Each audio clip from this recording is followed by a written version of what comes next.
Joining me now is retired U.S. Army Green Beret Commander and former counterterrorism advisor to Vice President Dick Cheney, Lieutenant Colonel Mike Waltz. And Colonel, I mean, we have listened to the police all night talk about, you know, how this thing went down, that the van runs over people, the attackers get out with knives. And you know that in about 2 hours or so that the Prime Minister, Theresa May, will meet with her Cobra group. She's going to meet with her terrorism analysts, and they're going to want some answers. And there are not many answers right now to give.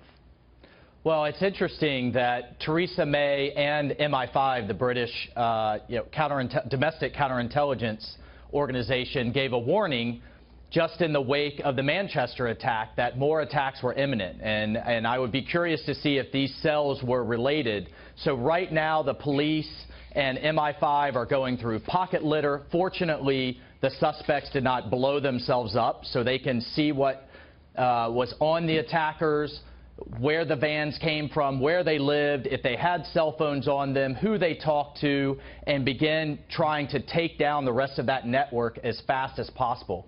That's what's going on tactically on the ground. You know, and I think it's worth noting, if we think back, it's worth bringing up Edward Snowden, who exposed to the world the different types of software programs and the different types of apps and other mechanisms that the NSA and GCHQ, the British counterpart, could not penetrate. And you're seeing these terrorist groups now be able to communicate, and it would not surprise me if we're not able to penetrate those communications where you're seeing these accelerated attacks. And I think it's a fair point, but if you go back, you kind of touched on it earlier. I mean, look, they knew after the Manchester attack, they knew that something else was coming. So you raise the terror level to critical, their highest level, the first time in a decade they have done that. And then 5 or 6 days later, you lower it. So if you know something's coming, why are you lowering it? Do you think the threat was over? I mean, what's the reasoning behind that, Colonel?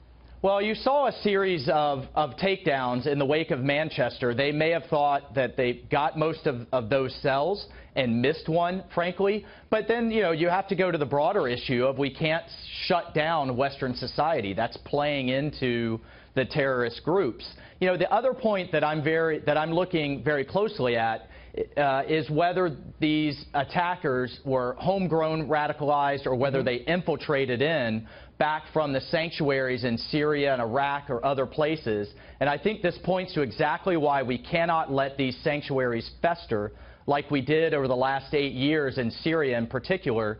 And we have to be careful. You know, right now, Washington is going through its review of our strategy towards Afghanistan, and we're seeing some of these fighters, as they're pushed out of Raqqa and they're pushed out of Mosul, flow back to Western Pakistan and Afghanistan. We have to keep our foot kind of on the gas militarily and on their necks militarily. So we cannot let, you know, places like Afghanistan devolve back into chaos so that we have other sanctuaries for which these groups can launch attacks.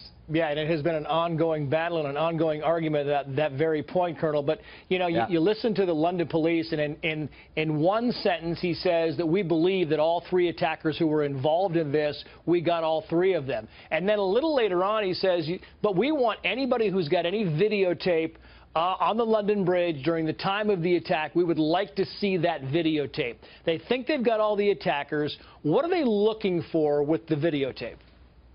Well, you know, with any type of additional evidence, they can essentially roll back the clock, so to speak. So they're going to look at the moments of the attack and then start kind of rewinding things to look at what routes were used.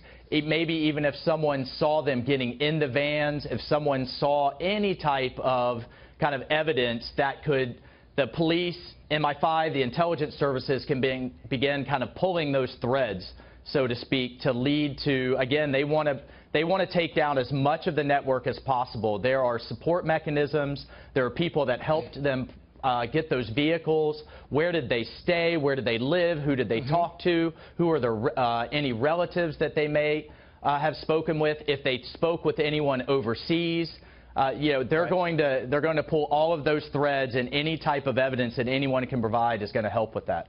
who owned the van. I mean, who was the driver, and you know, who put together these phony suicide vests with the canisters in there. I mean, doesn't it lead you to think, well, we thought this was so in Manchester 2 weeks ago, you know, the authorities were saying, well, this was well organized, this was well thought out and well coordinated because of that bomb, and this one was just canisters, fake canisters, knives, and a van. Yeah, and it could have been that one was well organized and planned, plotted from abroad. You know, I still don't know if we've actually taken out the bomb maker, which is a critical asset to a lot of these terrorist groups because they're highly trained and prized individuals. And this could have just essentially been a copycat attack of homegrown individuals or homegrown radicals that were, you know, trying to get attention and were radicalized online by ISIS. So they may be related, they may not. You know, that's something that the police are running down and that MI5 and others are running down as we speak. Last question, Colonel. Tomorrow morning, do they raise the terror level in Britain again? Well, I think they should, until they get to the bottom of how broad this network is, if there is a network or if it was just these three individuals. But again, I want to continue to make the point that we're going to find ourselves in attack after attack after attack until we have a broader strategy to undermine this ideology of Islamic extremism. I think President Trump's visit to the Middle East and him putting the finger, rhetorically, so to speak, in the chests of a lot of Muslim-majority governments to get after this problem ideologically, until we take that long-term strategy very seriously and really very aggressively, I think we're going to find ourselves facing these attacks for the foreseeable future. Yeah, and we're going to hear that echoed more and more in the coming days. Lieutenant Colonel Mike Waltz. Colonel, thank you.